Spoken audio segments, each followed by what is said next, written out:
तो आज की क्लास में हम प्रमुख तौर पर यही चर्चा करने चल रहे हैं कि स्वतंत्रता पर प्रतिबंध होना क्यों जरूरी है। क्या है स्वतंत्रता में प्रतिबंध की आवश्यकता, समझ में आई बात। तो आइए प्रारंभ करते हैं और जानते समझते हैं कि हमें प्रतिबंधों की क्या आवश्यकता है।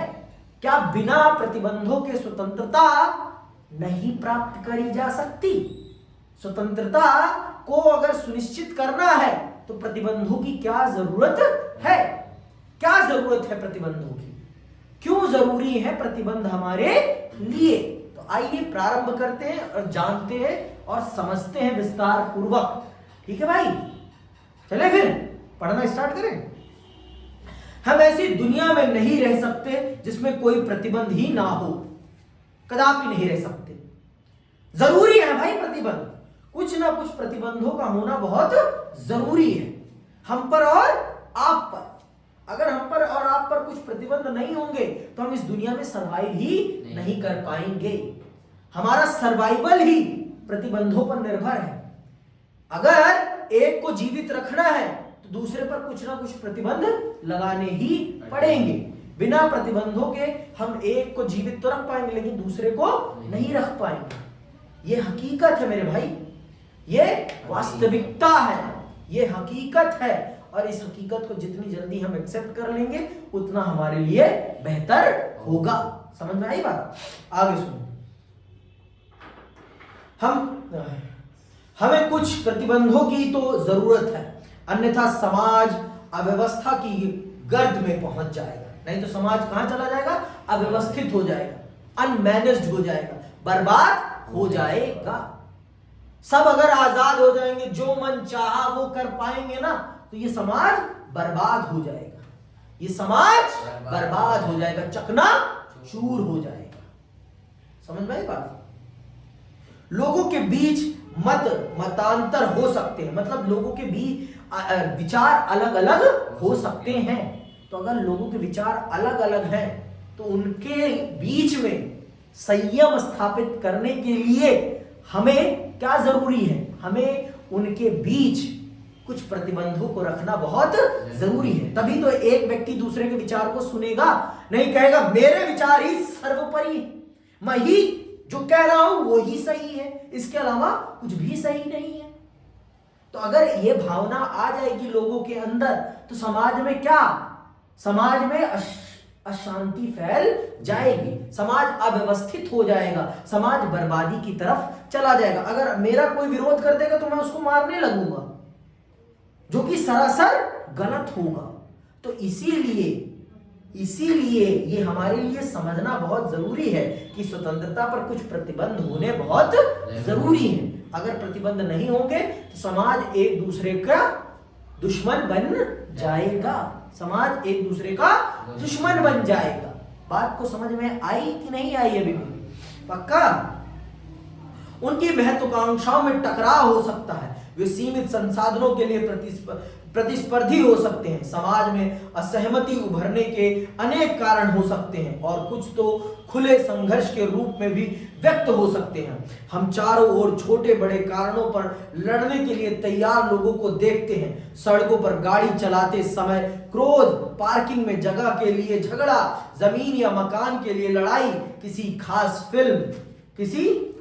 फिल्म को दिखाए जाने पर असहमति जैसे अनेक मुद्दे संघर्ष, हिंसा और कई बार जनहानि तक ले जाते हैं। इसीलिए हर समाज को हिंसा पर नियंत्रण और विवाद को निपटाने के लिए कोई ना कोई तरीका अपनाना जरूरी होता है। जब तक हम एक दूसरे के विचारों का सम्मान करें और दूसरे पर अपने विचार थोपने का प्रयास ना करें तब तक हम आजाद हैं।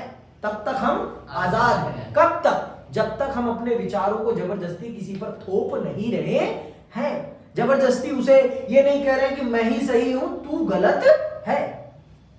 जिस दिन हमारे अंदर ये भावना आ गई मैं सही तू गलत, मैं सही तू गलत, अर्थात हम उसकी स्वतंत्रता का हनन कर रहे हैं, हम उसकी स्वतंत्रता का उल्लंघन कर रहे हैं। सीधी बात, नो बकवास। हम उसकी स्वतंत्रता को इन्वेड कर रहे हैं। समझ में आई बात? जो कि सरासर नाइंसाफी है। क्या है? नाइंसाफी है, सरासर नाइंसाफी है। समझ में आई बात? आगे सुनो।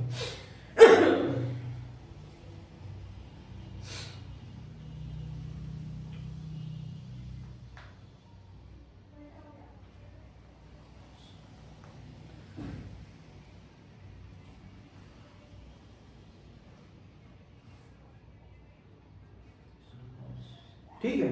दूसरे पर अपने विचार थोपने का प्रयास ना करें, तब तक हम आजादी के साथ और न्यूनतम प्रतिबंधों के साथ रहने में सक्षम रहेंगे। आदर्श के रूप में एक मुक्त समाज में हमें अपने विचारों को बनाए रखने, जीने के अपने तरीके विकसित करने और अपनी इच्छाओं का पालन करने में समर्थ होना चाहिए। ठीक है, मतलब एक आदर्श समाज वही है जो कम से कम प्रतिबंधों के साथ एक दूसरे के सहयोग के साथ आगे बढ़ता चला जाए, एक दूसरे की गर्दन ना काटने चला है। समझ में आई बात? एक दूसरे की गर्दन काटना कदापि उचित नहीं है एक आदर्श समाज के लिए। आदर्श समाज वही है जो सबका सम्मान करे, सबके हितों की रक्षा करे, सबके हित के बारे में सोचे, सिर्फ अपने हित के बारे में ना सोचे, सिर्फ अपना ना सोचे, दूसरों के बारे में भी सोचे। वो है वास्तविक समाज, वो है वास्तविक स्वतंत्रता का आदर्श। समझ में आई बात? इसीलिए ये आपको पढ़ाई जा रही है, जिससे कि आप ये समझ सकें कि स्वतंत्रता का वास्तविक मतलब क्या होता है। क्योंकि आप आने वाले समय में इस समाज के क्या हैं? हिस्से हैं, भागीदार हैं, आप इस देश का भविष्य हैं। इसीलिए आपके लिए ये जानना और समझना बहुत जरूरी है। ये जानना और समझना आपके लिए बहुत जरूरी है। समझ में आई बात कि नहीं आई? अभी भी पक्का? आगे सुनो। लेकिन ऐसे समाज के निर्माण के लिए भी कुछ प्रतिबंधों की आवश्यकता होती है। कम से कम यह जरूरी होता है कि हम विचार, विश्वास और मत के अंतरों को स्वीकार करने के लिए तैयार रहें। समझ में आई बात? किन चीजों के? विचार के, विश्वास के और मत के अंतरों को। मेरा विचार तुमसे नहीं मिल रहा तो इसका मतलब यह नहीं है कि तुम मेरे विरोधी, तुम मेरा कत्ल कर दोगे।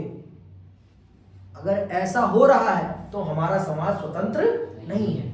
विश्वास, तुम अलग धर्म में विश्वास करते हो, मैं अगर अलग धर्म में विश्वास कर, या मैं किसी भी धर्म में विश्वास नहीं करता, तो तुम मेरे खिलाफ नहीं हो सकते, तुम मेरे रहने के खिलाफ नहीं हो सकते, मेरे बात करने के खिलाफ नहीं हो सकते। अगर तुम ऐसा कर रहे हो तो इसका मतलब तुम मेरी स्वतंत्रता का हनन कर रहे हो। अगर मेरे और तुम्हारे मत नहीं मिलते तो तुम मेरे विरोधी नहीं हो सकते। और अगर तुम्हारे अंदर विरोध की भावना पैदा हो रही है तो इसका मतलब तुम स्वतंत्रता के आदर्श का अनुसरण नहीं करते। तुम अपनी स्वतंत्रता के प्रति तो बहुत सचेत हो, लेकिन दूसरे की स्वतंत्रता का तुम उतना सम्मान नहीं करते जितना तुम अपने लिए एक्सपेक्ट करते हो।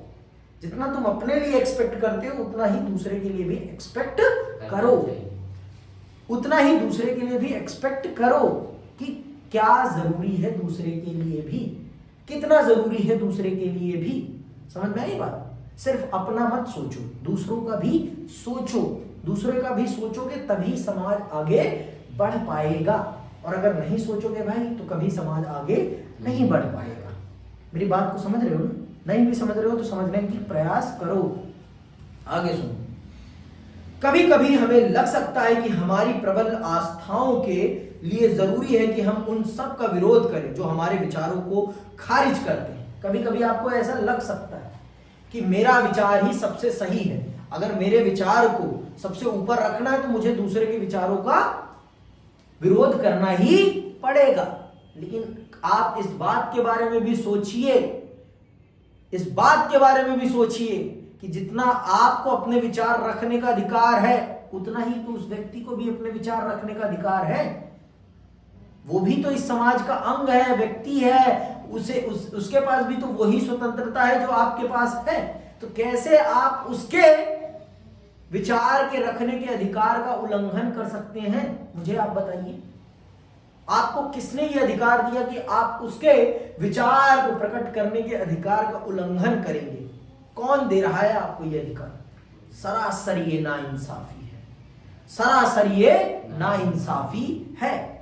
समझ में आई बात? ये नाइंसाफी है और ये एक प्रगतिशील समाज के लिए सबसे बड़ी समस्या का विषय बन जाता है, सबसे बड़ी समस्या का विषय बन जाता है। आगे सुनो मेरे लाल, हमें कुछ विचारों या जीवन शैली अस्वीकार या अवांछनीय लग सकते हैं। ऐसी स्थिति में कुछ ऐसे कानूनी और राजनीतिक प्रतिबंध होने चाहिए जिनसे यह सुनिश्चित हो सके कि एक समूह के विचारों को दूसरे पर आरोपित किए बिना आपसी अंतरों पर चर्चा और वाद विवाद हो सके। बदतर स्थिति में हमें किसी के विचारों से एक रूप हो जाने के लिए बाध्य किया जा सकता है। ऐसी स्थिति में हमें अपनी स्वतंत्रता को बचाने के लिए कानून के संरक्षण की ओर भी ज्यादा जरूरत होती है, मतलब और भी ज्यादा जरूरत होती है। तो मतलब देखो, इसीलिए ये समझना, ये जानना हम सबके लिए बहुत जरूरी है कि स्वतंत्रता क्या है और कितना इसे बचाए रखना हम सबके लिए जरूरी है। कितना जरूरी है हम सबके लिए इसको बनाए और बचाए रखना। और अगर हम बनाए और बचाए नहीं रख पाएंगे तो हमारे लिए किस प्रकार की समस्याएं आ जाएंगी, कितनी बड़ी बड़ी समस्याएं हमें झेलनी पड़ जाएंगी। हम इसका कोई आकलन भी नहीं कर सकते हैं, हम इसका कोई आकलन भी नहीं कर सकते। समझ में आई बात? इस बात को हम सबके लिए बहुत जरूरी है समझ लेना, आज समझ लेना। समझ में आई बात? स्वतंत्रता बहुत ही जरूरी है, लेकिन जितना आपके लिए अपनी स्वतंत्रता जरूरी है उतना ही दूसरे की स्वतंत्रता का भी आपको सम्मान करना है। सिर्फ अपने बारे में नहीं सोचना कि मेरे पास स्वतंत्रता है तो इसका मतलब मैं उसकी ऐसी तैसी कर दूं। ना ना ना, उसके पास भी तो वही स्वतंत्रता है।